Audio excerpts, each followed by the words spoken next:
చిత్తూరు జిల్లా కేవీపీపురం మండలంలో ఈ నెల 6వ తేదీ సంభవించిన ఓల్లూరు రాయల చెరువు వరద ఘటనలో కలత్తూరు పాతపాలెం దళితవాడలు ముంపునకు గురయ్యాయి. వరద సంభవించి 13 రోజులు గడిచిన ఆ గ్రామాలు ప్రకృతి విపత్తు మిగిల్చిన గాయాల నుంచి ఇప్పటికీ తేరుకోలేకపోతున్నాయి. కొట్టుకు వచ్చిన బురదను వదిలించుకునేందుకు బాధితులు నానా అవస్థలు పడుతూనే ఉన్నారు. ఇప్పటికీ బురద ఆ గ్రామాన్ని వదలలేదు.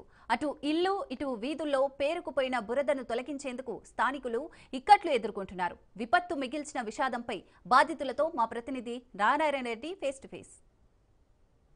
నియోజకవర్గం కేవీపీపురం మండలంలో 10 రోజుల క్రితం ప్రకృతి బీభత్సం సృష్టించింది. అంటే ఈ నెల 6వ తేదీన జరిగిన ఈ యొక్క ప్రకృతి బీభత్సానికి కలత్తూరు గ్రామం విలువలాడిపోయింది. అంటే ఈ గ్రామంలోని పశువులు అదేవిధంగా అంటే గొర్రెలు మేకలు ఇవన్నీ పూర్తిగా ఆ యొక్క వరద నీటిలో ప్రవాహంలో కొట్టుకుపోవడం జరిగింది. అంటే కలత్తూరు గ్రామానికి సుమారు 7 కిలోమీటర్ల దూరంలో ఉన్న పాతపాలెం సమీపంలోని పెద్దరాయల చెరువుకి గండిపడడంతో ఆ యొక్క నీటి ప్రవాహానికి పూర్తిగా ఈ యొక్క గ్రామం పూర్తిగా విలువలాడిపోయింది. ఈ గ్రామంలోని పూర్తిగా ఇక్కడ ఉన్న పశువులు అదేవిధంగా మూగజీవాలు పూర్తిగా కొట్టుకుపోవడం జరిగింది. అంటే ప్రాణ నష్టం జరగకపోయినప్పటికీ పెద్ద ఎత్తున స్థాయిలో కూడా ఆస్తి నష్టం జరిగింది. అంటే సుమారు అంటే ఈ యొక్క కలత్తూరు గ్రామంలో 800 గడపలు ఉన్నాయి. ఈ గడపలో సుమారు 2 నుంచి 3,000 మంది గ్రామస్తులు కూడా ఇక్కడ జీవనం సాగిస్తున్నారు. పూర్తిగా వీరు వ్యవసాయం ఇతర కూలీ పనులపైన ఆధారపడి వారి జీవనం సాగిస్తుంటారు. అయితే ఈ క్రమంలోనే అంటే తెల్లారుజామున జరిగిన ఈ యొక్క పెద్ద రాయల చెరువుకి గండిపడడంతోనే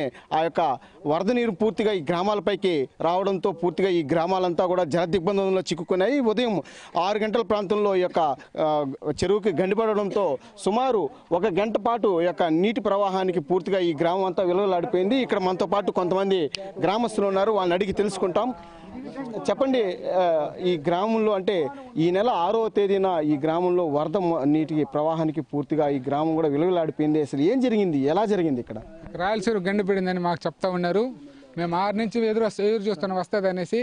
కానీ ఒక ఉన్నట్టుకుండా 8:30 స్టార్ట్ అయిపోయి వరద నీళ్ళకి ఒక 15 కిలోమీటర్ స్పీడ్, 15 అడుగుల ఎత్తులో ఒక ట్రాన్స్ఫర్ ఒక 2 కిలోమీటర్ల ట్రాన్స్ఫర్ ఉంది. అది పడటం అక్కడ నీళ్ళు లేయటం మేము చూసేసి పిల్లకాయలు అందరూ ఎత్తుకొని మేము స్కూళ్ళు కూడా బాగానేకుంటే మా బతికైదు మేలేసి మేము వెళ్ళిపోయినాము. మాకు చిన్న నష్టం కాదు, గావులు కానీ మేకలు కానీ గొర్రెలు కానీ కనీసం కట్టగానే దక్కపోయింటే ఇంకా ప్రమాదం జరుగుంటుంది మాకు. కాబట్టి ప్రభుత్వం వారు దీన్ని సృష్టించి మాకు ఏదైనా సహాయం చేయాల్సింది వస్తుంది. అంటే ఏ సమయంలో జరిగిందంటే ఉదయం 6 గంటల నుంచి అంటే సుమారు ఇక్కడ మీ గ్రామానికి ఆ తెగిన చెరువుకి ఎంత దూరం ఉంది? 6 కిలోమీటర్లు ఉంటుంది ఆ చెరువు. రాయల చెరువు పాతపాలెం నుంచి 2 కిలోమీటర్లు ఉంటాయి. మాకు 4 కిలోమీటర్లు పెట్టుకునే షార్ట్ కట్లో 6 కిలోమీటర్లు ఉంటుంది. 6 కిలోమీటర్లు సాయంత్రం 6 గంటల నుంచి మాకు తెలుసు గండిపడిందని చెప్తున్నారు. 8 కంతా మాకు ప్రవేశం 9 కంతా మేము 8:30 కంతా మేము కేపూర్ అందరూ పడి లేసుకొని వెళ్ళిపోయినాము. కేంపూర్ వెళ్ళిపోయినాము. కనీసం 10 గంటల దాకా ఇక్కడ వాతావరణం అట్టే ఉండింది. మేము వచ్చేకెళ్ళకి మేకలు గొర్రెలు ఏం లేదు మా ఇంటి కాడ. మేము ఉండింది మేము బతికింది మేలని మేము వెళ్ళిపోయినాము. కాబట్టి ప్రభుత్వం ఏదైనా సహాయం పోయిందానికి సహాయం వల్ల మమ్మల్ని సహకరించుకుంటాం. అంటే ఇప్పుడు ఇది జరిగిన సమయంలో అంటే పూర్తిగా ఆస్తి నష్టం జరిగినా కానీ ప్రాణ నష్టం జరగలేదు. అయితే మీకు ప్రభుత్వం నుంచి ఎలాంటి సహాయ సహకారాలు అందినాయి ఈ 10 రోజుల్లో? భోజనాలు కానీ ఉన్నాయి, మొత్తం గుడ్లు కానీ అన్ని ఏరియాలో మొత్తం పక్కలో ప్లేట్లు కానీ మొత్తం ఇచ్చినారు.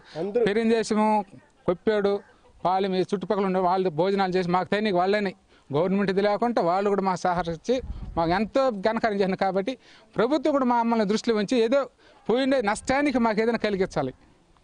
మీరు చెప్పండి, అంటే గతంలో ఎప్పుడైనా ఇట్లాంటి విపత్తుని ఏమైనా చూసారా? ఇప్పుడు ఇదే ఫస్ట్. ఇంతవరకు మనకు జరిగింది ఎప్పుడు లేదు, ఇదే ఫస్ట్ మాకు. దానికి చాలా ఇబ్బంది పడినారు. చిన్న కష్టంగా పిల్లకాయలు ఎత్తుకున్నారు, రోడ్డు మీద పరిగెత్తింది. మాకు తెలుసును మాకేరు మా పరిస్థితి ఏమవుతుంది, మేము సస్తమా బతుకుతామని మాకు లేకుండా భయపడిపోయింది వాస్తవం. కానీ చెరువు తెగినాక ఇది ఒక తెగిపోయింది, ఆడొకటి తెగిపోయింది. ఈ 2 తెగండి పోతే ఈ సందంతా క్లోజ్ అయిపోయింది. జనాలు బతుకుంటారు, ఇల్లు కూడా బతుకుంటారు. మిద్దెల మీద కొంతమంది ఉన్నారు. అట్లా చాలా ఇబ్బంది పడి ఇప్పటికీ ఒక రకంగా గవర్నమెంట్ కూడా మాకు సహాయం చేసింది. కృష్ణ డిపార్ట్మెంట్ సహాయం చేస్తున్నారు. మా చుట్టూరు పక్కల అందరూ వచ్చి భోజనం వాళ్ళు తగినట్టుగా ఊళ్ళో పాడు ఏదో పడిస్తుండే దాన్ని పెట్టుకొని తింటున్నాము. దొరికినాం. ఈ యొక్క వరదల్లో ఆ యొక్క జీవాలు కూడా కొట్టుకుపోవడం జరిగింది. తాము పూర్తిగా నిరాశలేమని చెప్పి కూడా ఆవేదన వ్యక్తం చేస్తున్నారు. కొన్ని ఇళ్ళు కూడా పూర్తిగా నేలమట్టం అయ్యాయి. అదేవిధంగా విద్యుత్ స్తంభాలు కూడా ఈ యొక్క వరద ప్రవాహంలో కొట్టుకుపోవడం జరిగింది. పూర్తిగా తమ వాహనాలు కూడా ఈ యొక్క ప్రవాహంలో కొట్టుకుపోయాయని చెప్పి కూడా వారు ఆవేదన వ్యక్తం చేశారు. అదేవిధంగా ఈ సీజన్లో వేరుశెనగ వరి పంట వేస్తే ఆ పంట పొలాలు కూడా పూర్తిగా నీట మునిగిపోయి కూడా అవి పూర్తిగా కనుమరుగైన పరిస్థితి కనిపిస్తుంది. తమను పూర్తిగా ఆదుకోవాలని చెప్పి కూడా ప్రభుత్వాన్ని వారు విన్నవిస్తున్న పరిస్థితి కనిపిస్తుంది. కెమెరామెన్ రమణతో నారాయణ.